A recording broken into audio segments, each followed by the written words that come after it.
이제 마지막 네 번째가 바로 종교적인 바벨론을 초월해서 이제 마지막 때에 등장할 최종적인 바벨론, 최종 단계의 바벨론입니다. 그것이 바로 오늘 본문에 등장하는 이 큰 음녀에 있습니다. 요한계시록 17장 1절부터 제가 이제 조금씩 말씀을 드리겠습니다. 자, 요한이 지금까지 긴 환상을 다 봤습니다. 하나님의 계시에 의해서 주어주셨던 마지막 때의 심판과 왕국이 세워지는 모습, 7인의 심판, 7 나팔의 심판, 심지어 7 대접의 심판까지, 그리고 이제 14만 4천과 두 증인, 그리고 사탄 마귀와 그의 종들, 이 모든 내용을 다 보았습니다. 그리고 이제 남은 게 딱 하나 남았습니다. 예수님이 직접 재림하셔서 모든 것을 완성하시는 그 이제 하이라이트만 남았는데, 그거 보여주기 전에 잠깐 또다시 천사가 새로운 비밀을 알려줍니다. 그 비밀이 바로 음녀에 대한 비밀이었습니다.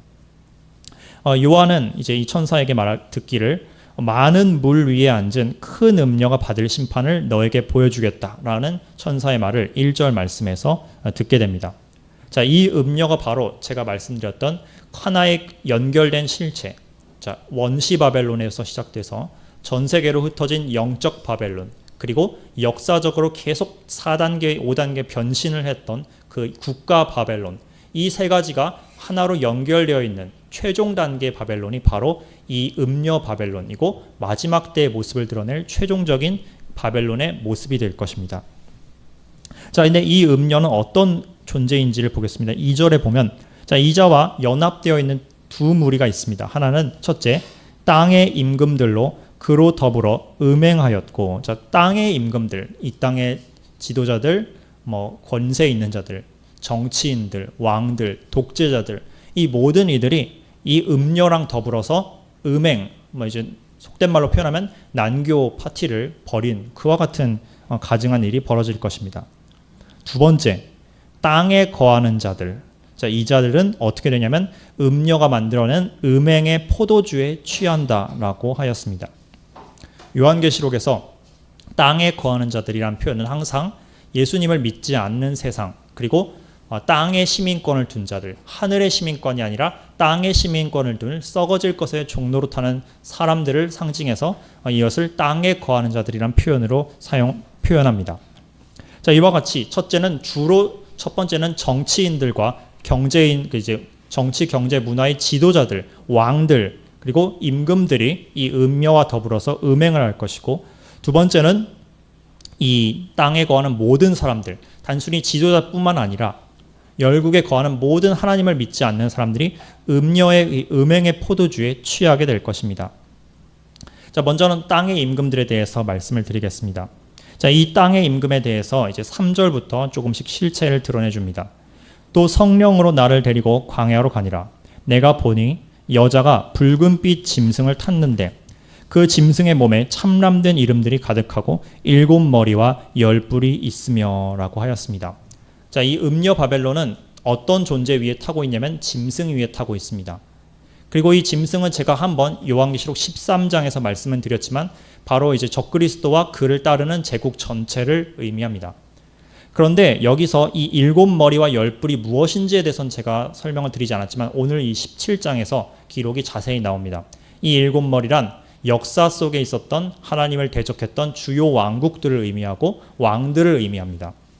그리고 머리에 있는 10 뿔, 이 10 뿔은 바로 하나님 마지막 때에 일어나게 될 10개의 강력한 하나님을 대적하는 왕국들을 의미합니다. 그리고 왕들을 의미하기도 하죠. 성경에서 왕과 왕국은 보통 그냥 거의 교환할 수 있는 단어처럼 사용을 합니다. 즉 이와 같이 이 음녀는 열국의 여러 지도자들, 왕들, 그리고 역사 속에 존재했던 제국들의 빌붙어서 기생하는 존재들이며 그들과 야합하는 존재인 것입니다.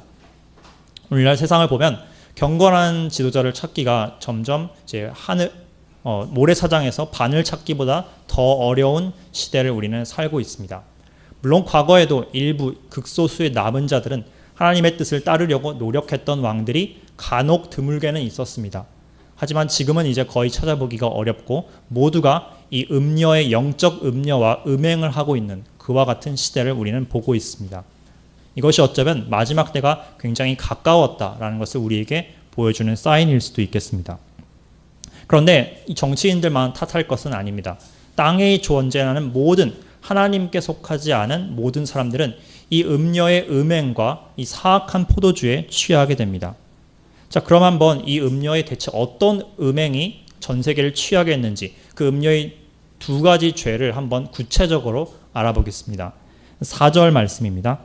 그 여자는 자줏빛과 붉은빛 옷을 입고 금과 보석과 진주로 꾸몄다라고 하였습니다.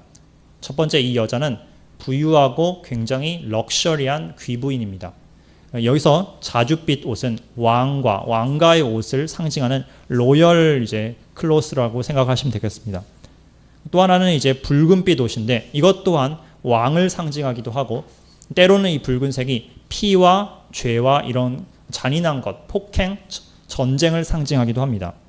그리고 여자는 금, 은, 보석 그리고 온갖 진주로 몸을 치장하였습니다.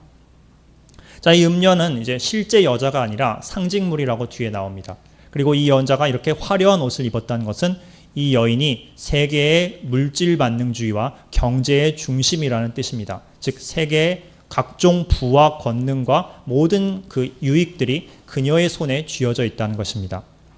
말하자면 이 여인은 물질 만능주의, 물신주의와 하나님보다 만몬을 숭배하는 만몬 숭배의 핵심이라 볼 수 있겠습니다. 그리고 또 하나, 그녀의 손에 4절 보시면 손에 금잔을 가졌다고 하였는데 그 금잔에는 가증한 물건과 그녀의 음행에 더러운 것들이 가득하였다라고 하였습니다.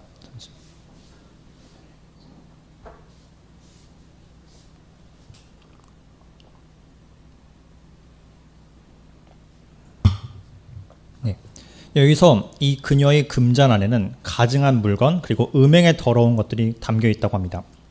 가증한 물건은 성경에서 100이면 100 우상을 의미합니다. 그리고 여기서 음행에 더러운 것 또한 하나님을 대적하는 우상 숭배의 모든 것들을 의미합니다. 즉 한편에서 이 음녀는 물질 만능주의와 만몬주의로 무장한 존재이기도 하고 그와 동시에 이미 앞서 말씀드렸듯이 종교라는 이름 하에 하나님께 다가가는 잘못된 방법들, 하나님 이외의 다른 신을 섬기는 모든 영적인 음행을 집중적으로 행하는 그 모든 것의 중심지라고 할 수 있겠습니다. 자, 이 음료 시스템 안에 두 가지가 포함되죠. 하나는 종교입니다. 그리고 또 하나는 물질 만능주의. 자, 하나는 하나님을 대신에 다른 방법으로 다른 영을 찾아가는 것. 그리고 또 하나는 하나님 대신에 물질을 섬기는 것. 이 두 죄가 사실 얘기하자 보면 이 전 세계에 하나님을 대적하는 죄의 두 가지로 가장 핵심이 되는 두 가지 축이라고 볼 수 있겠습니다. 자, 이와 같은 이 음행의 포도주를 음녀는 자기만 누린 것이 아니라 전 세계 모든 사람들, 하나님을 믿지 않는 모든 사람들에게 자신의 포도주의 형태로서 그것을 취하게 만듭니다. 오늘날 보시면 세상 사람들은 주님을 믿지 않는 분들은 하나님을 믿지 않는다고 하지만 그들도 마음속에는 무언가를 경배하려는 이 인간 본연의 본성이 있습니다. 그러다 보니 그들은 항상 하나님은 믿기 싫은데 뭔가는 믿어야겠고 뭔가는 찾아야겠고 그러다 보니까 다른 것을 찾아갑니다. 그 다른 것이 많은 경우 물질과 돈과 명예가 되기도 하고 또 의미를 찾는다고 하지만 예를 들어서 동양의 신비주의, 뉴에이지 그리고 무신론적인 철학 심지어는 무신론적인 그 가치관들도 하나의 종교라 할 수 있겠죠. 이런 것들에 그들은 마음을 쏟으면서 하나님이 빠져버린 그 빈 구멍을 애써 채워보려고 노력을 하고 부질없이 애를 씁니다. 이것이 바로 인간 세상의 비극인 것입니다.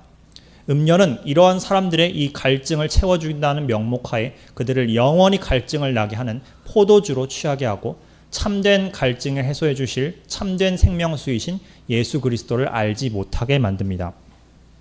자, 이와 같이 보면 이 음녀는 어쩌면 사단의 도구일 것 같습니다. 그리고 어쩌면 이 음녀를 표현하기를 이 음녀는 마귀의 손에 쥐어진 전 세계를 취하는 금잔이다라고 말을 하고 싶습니다. 자, 근데 재밌는 점은 성경이 그런 표현을 쓰지 않고 다른 표현을 쓴다는 점입니다. 자, 이 여자는 누구의 손에 쥐어진 금잔인지 예레미야서 51장 7절 말씀을 한번 찾아보도록 하겠습니다.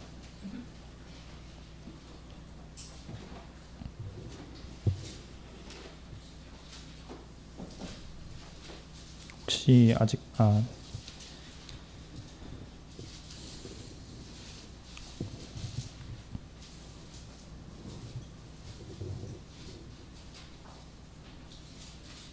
찾으셨으면 제가 같이 읽어도 될까요? 네, 읽겠습니다. 바벨론은 여호와의 수중에 온 세계로 취케하는 금잔이라. 열방이 그 포도주를 마시고 인하여 미쳤도다. 자, 놀랍게도 이 바벨론은 하나님 여호와의 손안에 잡혀 있는 금잔이라고 표현이 되어 있습니다. 자, 음녀가 온 세계를 음행의 포도주로 취하게 한 것 같지만 사실 그 음녀가 사람들을 취케 만드는 그 심판의 경륜 또한 하나님의 손과 하나님의 주권 안에 잡혀 있다는 것입니다. 데살로니가 후서 2장 말씀을 보시면 하나님께서 강한 미혹을 보내사 진리의 사랑을 받기 원치 않는 자들이 심판을 받게 만드신다라고 하였습니다. 물론 이것을 직접 행동하는 주체는 마귀가 맞습니다. 하지만 하나님께서는 이러한 그 마귀의 그 시스템마저도 그분의 주권 안에서 통치하심으로써 알곡과 가라지를 나누시고 누가 하나님을 정말로 사랑하는지 누가 하나님을 사랑하지 않는지를 구분을 하시기 위한 도구로서 이 심판의 도구인 음녀를 사용하십니다. 다시 요한계시록 본문 말씀에 돌아가도록 하겠습니다. 드디어 이 음녀의 정체 그리고 이 음녀의 두 가지 악한 행동 바로 두 죄가 뭐였죠? 우상 숭배, 즉 종교죠. 또 하나는 하나님 대신해서 물질을 섬기는 물질 만능주의, 만본주의. 이 두 가지가 아주 중요한 오늘날뿐만 아니라 과거 모든 시대의 죄들의 핵심 축입니다. 자, 그리고 그 중심에는 바로 이 음녀 시스템이 존재합니다. 그런데 이 음녀에 대해서 이제 좀 더 비밀을 천사가 밝혀줍니다. 5절 말씀에 보면 그 이마에 이름이 기록되었으니 비밀이라 큰 바벨론이라 땅의 음녀들과 가증한 것들의 어미라 하였더라. 바로 이 음녀의 정체가 바로 바벨론이란 이름을 가진 존재이고 우리가 앞서 보았던 원시 바벨론, 바벨탑의 바벨론부터 시작해서 느부갓네살 바벨론을 거쳐서 마지막 때에 드러나게 될 그 바벨론, 이 세 가지가 다 하나의 연속선상에 있는데 바로 그 음녀 바벨론이 맨 마지막 때 등장할 바벨론의 마지막 모습이라고 이 천사의 계시가 그대로 말을 해주고 있습니다. 그리고 이 바벨론은 어떤 존재들의 어머니냐면 땅의 음녀들과 가증한 것들의 어머니라고 하였습니다. 음녀, 음행은 성경에서 많은 경우에 성적인 음행뿐만 아니라 영적인 음행, 하나님을 떠난 우상 숭배와 그 모든 가증한 종교 시스템을 음행으로 비유를 합니다. 그리고 땅에 가증한 것과 음행, 즉 종교죠. 그렇죠? 모든 형태의 하나님과 상관없는 가짜, 거짓된 종교와 우상 숭배들, 이 모든 것들이 어디서 출발했냐? 바로 이 어머니에게서 출발했는데 바로 과거의 그 바벨탑에서 시작되었던 이 바벨론으로부터 모든 것이 출발해서 전 세계로 퍼져나갔다는 것입니다. 그런데 이렇게 어머니가 수많은 딸들을 전 세계에 퍼뜨린 뒤 이제 마침내 마지막 때가 되면 다시 한번 이 바벨탑의 저주를 풀고 많은 열국의 이 어머니의 딸들이 다시 한번 어머니의 품으로 돌아가게 될 것입니다. 그래서 그들은 어머니와 더불어 다시 한번 하나의 연합체와 하나의 융합체를 이루게 될 것이고 그때 완성될 존재가 바로 맨 마지막 때의 음녀 바벨론 시스템입니다. 우리는 이것을 여러 가지 형태로서 미리 전주곡을 보고 있습니다. 그 대표적인 예가 바로 세계 종교 통합 운동입니다. 자, 심지어는 기독교 내에서도 이 운동에 대해서 방심하고 계신 분들이 너무 많고 또한 동참하시는 일부 교회들도 일부가 아니죠. 굉장히 많이 있습니다. 천주교의 교황은 말할 것도 없고 이슬람, 유대교, 동양 종교 다 이제 우리가 이제 한번 하나가 돼보자. 하나님은 정상에 계시지만 우리가 어느 길로 가든 뭐로 가든 서울로만 가면 되는 것 아니냐. 우리 신은 다양한 이름을 갖고 있지만 결국 똑같은 신을 말하는 것이다 라고 사람들에게 달콤한 속삭임을 합니다. 그러나 예수님은 내가 곧 길이요 진리요 생명이니 나로 말미암지 않고는 누구도 아버지께로 갈 수 없다라고 말씀을 하셨습니다. 정면으로 모순되는 말이죠. 이 사단의 운동이 이런 형태로서 마지막 때에 천천히 그 형태와 모습을 가다듬기 시작하는 것입니다. 그리고 종교만 하나가 되는 것이 아닙니다. 종교뿐만 아니라 경제도 서서히 하나가 되고 있습니다. 오늘날 사람들은 만몬주의와 그와 같은 천민자본주의에 점점 빠져서 하나님께서 주신 그 청지기 소명을 내던지고 내 쾌락과 내 만족과 내 물질욕만 채우면 된다. 이런 생각하에 여러 시스템을 만들어냅니다. 이제 비트코인 이런 것도 있겠지만 이제 여러 가지 사람들의 탐욕을 채워줄 그런 것들이 점점 많이 발달하고 있습니다. 그리고 이것이 장차 화폐가 없는 디지털 시스템화된 돈으로서 하나로 뭉치게 되고 세계 단일 화폐 시스템이 구축되게 될 것입니다. 그것이 바로 만몬주의의 절정을 이루게 되는 모습이고 종교 통합의 절정을 이루는 모습으로 완성되는 것입니다. 자, 그런데 이 음료는 또 한편으로는 또 한 가지 큰 악을 행하였는데 6절 말씀을 한번 읽어보겠습니다. 자, 요한계시록 17장 본문의 6절입니다. 네, 다시 돌아가서 자, 또 내가 보매 이 여자가 성도들의 피와 예수의 증인들의 피에 취한지라 내가 그 여자를 보고 기이 여기고 크게 기이 여기느니라고 하였습니다. 자, 이 음녀 바벨론, 마지막 때에 완성될 이 음녀 바벨론은 역사상 유례가 없는 아주 끔찍하고 아주 끈질긴 성도들의 핍박자입니다. 자, 성도들. 자, 여기에는 예수의 증인들과 성도들의 피가 이 여인의 입에서 취하였다라고 하였습니다. 자, 여기서 어떤 분들은 성도들은 구약 성도들을 말하고 예수의 증인들은 우리 신약 성도들을 말한다 라고 해석하시는 분들도 있고, 아니면 그냥 이 성도라는 똑같은 주체를 성도 또는 예수의 증인 똑같은 표현을 이중어로 이제 표현한 것이다 라고 하시는 분들도 있습니다. 그건 그렇게 중요한 것이 아닙니다. 여기서 중요한 점은 이 여자가 사륙자이며 핍박자이며 그리고 참된 예수 그리스도의 종들을 죽이고 핍박한 주체라는 점입니다. 이것은 한두 종교에 있어서 일어나는 일이 아닙니다. 모든 거짓된 종교들은 항상 가인의 때부터 시작해서 가인이 아벨을 죽였던 때부터 항상 지금까지 참된 예수 그리스도의 종들을 죽이고 핍박해 왔습니다. 안타깝게도 우리나라 조선에서도 그랬었고 일본에서도 그랬었고 중국도 말할 것도 없고 또 이제 유럽에서도 교황청이 이제 그 하나님을 믿겠다라고 올바르게 신앙 선언을 한 사람들을 이단으로 몰아서 마녀 사냥을 했었고, 이슬람은 말할 것도 없죠. 모든 종교, 어느 종교 간에 하나님께 속하지 않으면 하나님께 속한 사람들을 핍박하고 죽이게 되어 있는 것입니다. 그리고 그 모든 핍박자들은 마지막 때 하나로 연합되어서 이 음녀라는 원래의 본 모습으로 돌아가게 될 것입니다. 그런데 이 음녀는 놀랍게도 단순히 시스템이기만 한 것은 아닙니다. 그래서 잠시 15절 말씀으로 제가 넘어갔었죠.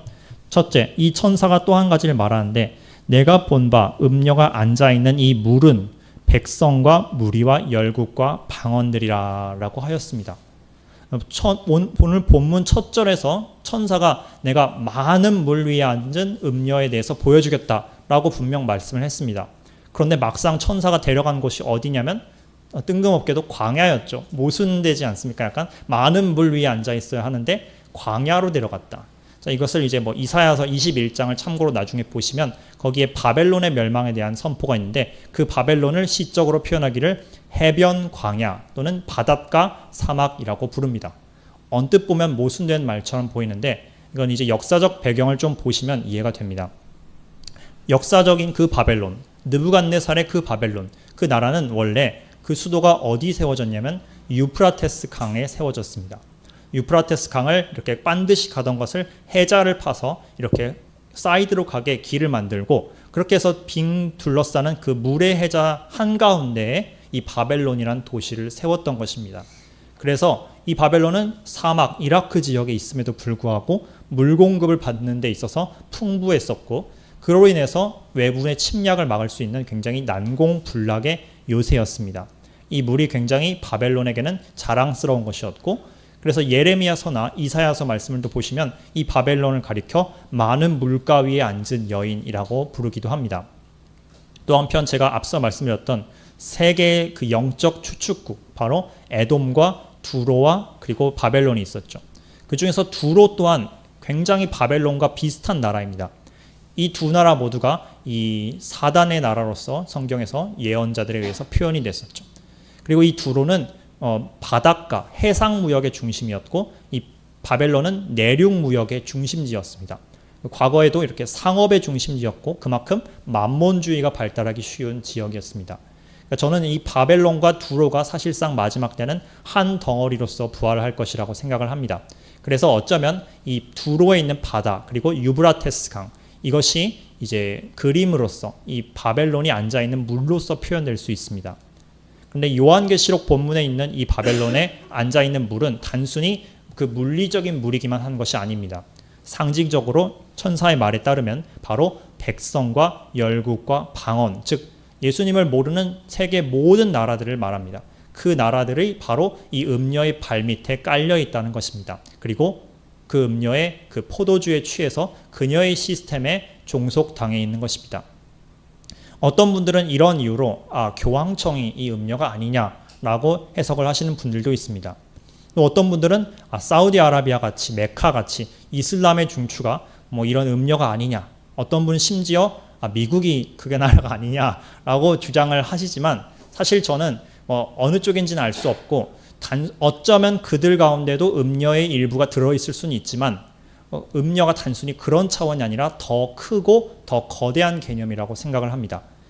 이슬람뿐만 아니라 이슬람이든 가톨릭이든 거짓된 이단 기독교든 아니면 동양 종교든 모든 종교에 하나님과 상관없는 종교들이 하나로 모였을 때 비로소 그때 나타나는 존재가 바로 이 음녀인 것입니다. 그리고 이 음녀가 더 나아가서는 단순히 시스템이기만 한 것이 아니라 실제 물리적인 도시의 형태로서 부활하게 될 것입니다. 그 말씀이 18절에 기록되어 있죠. 또 내가 본 바 여자는 땅의 임금들을 다스리는 큰 성이라 라고 하였습니다. 즉 여자가 어떤 것을 상징하는 존재인데 그 상징이 단순히 어떤 시스템만 상징한 것이 아니라 실제로 큰 성, 어떤 큰 도시를 상징한다는 것입니다. 그래서 어떤 분들은 그러면 이 도시는 또 뭘 상징하겠네 이렇게 말씀을 하지만 성경이 이렇게 복잡하게 이중적으로 상징을 쓰진 않습니다. 그래서 이 여자는 상징이고 이 여자가 상징하는 것은 도시다라고 말했을 때 이 여자는 실제로도 도시인 것입니다. 실제 물리적인 도시인 것입니다. 어떤 분들은 이 도시가 로마다라고 하지만 저는 그렇게 믿지는 않고 저는 이 도시가 많은 높은 가능성을 봤을 때 이사야서의 모든 예언들을 종합해 봤을 때 과거에 없어졌지만 마지막 때 다시 지어지게 될 실제 바벨론 도시이며 그 도시가 전 세계의 그 단일 세계 정부가 세워질 때 그 도시의 수도가 될 것이라고 생각을 합니다. 그리고 그 도시에서 세계 모든 종교와 세계 모든 경제가 그 시스템 안에 그 도시 안에 중심지를 두고 거기서 큰 무역과 음행을 벌이게 될 것이라고 생각을 합니다. 스가랴서 말씀을 제가 한 가지만 찾아보고 오늘 말씀 이제 종합을 하도록 하겠습니다. 이제 이 음녀가 마지막 때에 시스템이기도 하지만 그 시스템이 거하게 될 성, 실제 도시가 될 것이다 라는 것이 스가랴서에 예언이 되어 있습니다. 스가랴서 5장 말씀입니다.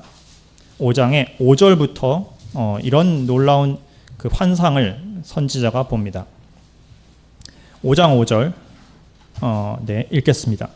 내가 말하던 천사가 나와서 내게 이르되 너는 눈을 들어 나오는 이것이 무엇인가 보라 하기로. 자, 그래서 이제 스가랴가 대답을 합니다. 내가 묻되 이것이 무엇이니까? 그가 가로되 나오는 이것은 에바니라. 또 가로되 온 땅에서 그들의 모양이 이러하니라. 자, 이제 요약을 드리자면 에바의 환상을 봅니다. 에바란 것은 오늘 룻기서에서도 나왔는데 룻이 그 곡식을 보아스한테 많이 받아서 얼마큼 채웠다고 했죠? 한 에바만큼이나 채웠다고 했습니다. 자, 이 에바는 곡식을 세는 단위입니다. 그리고 곡식 단위 중에서는 가장 거의 두 번째로였나 첫 번째였나 가장 큰 단위였습니다. 그래서 이것은 말하자면 물질 그리고 물질과 상업의 풍부함을 상징하는 표현이기도 합니다.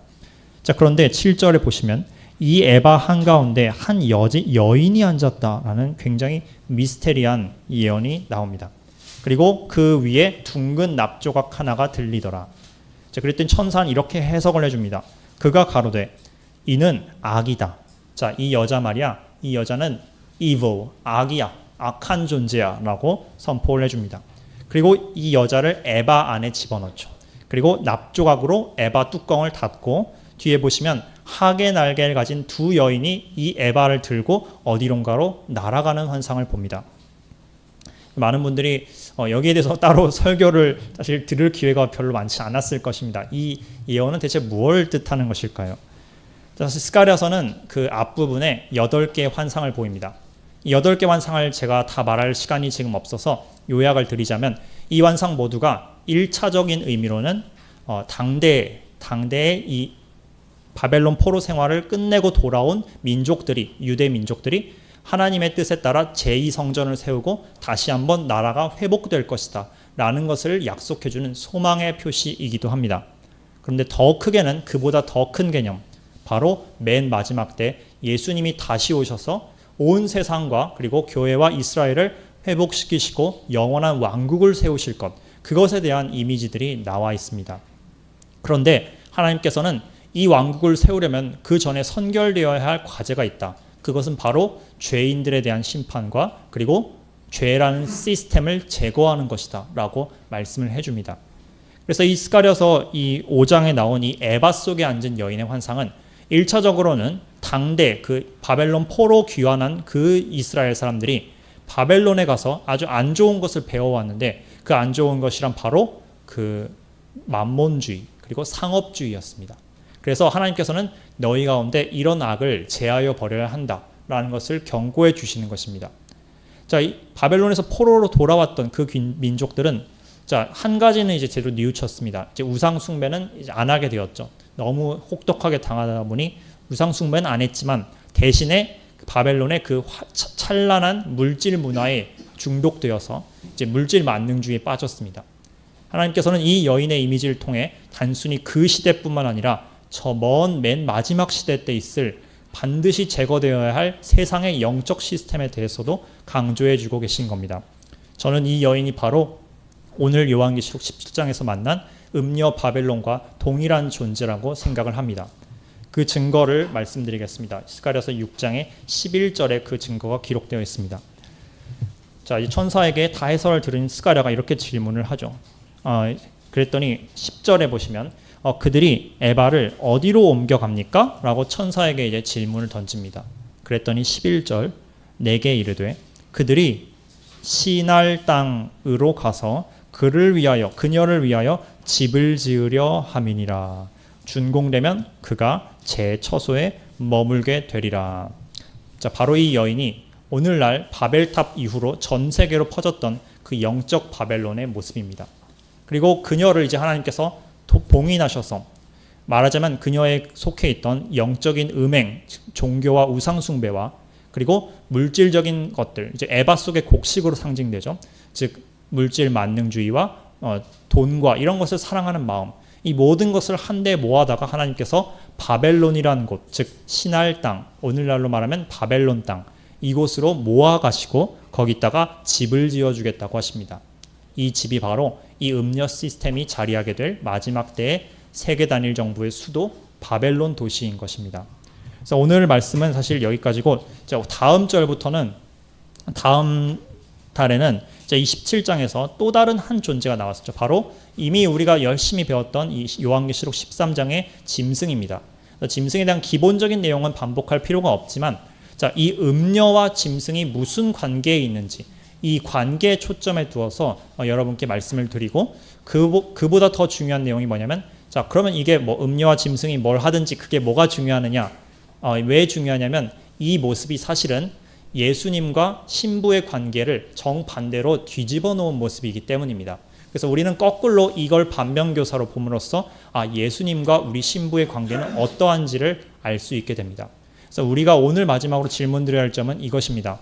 우리는 영적으로 어느 왕국에 속해 있는지에 대해서 질문을 해야 합니다. 성경은 두 나라밖에 없다고 하셨죠. 여러분이 예루살렘, 새 예루살렘에 속해 있든지 아니면 바벨론, 멸망받을 바벨론에 속해 있든지. 자, 하나님께서는 그러면 바벨론에 남아있는 사람들에게 어떻게 말씀을 하시냐. 나중에 요한계시록 18장에 나오지만 내 백성아 그녀에게서 나와라 라고 말씀을 하십니다. 그러므로 종교적 다원주의, 이런 거 연합되는 것, 음행, 이 모든 것으로부터 나와서 분리되어야 하는 것입니다. 그리고 돈을 사랑할 거냐 아니면 하나님을 사랑할 거냐, 두 주인 중 하나를 반드시 정해야 한다. 이것이 오늘 이 메시지의 핵심이 되겠습니다. 말씀을 들어주셔서 감사드리고 이제 기도를 마치도록 하겠습니다.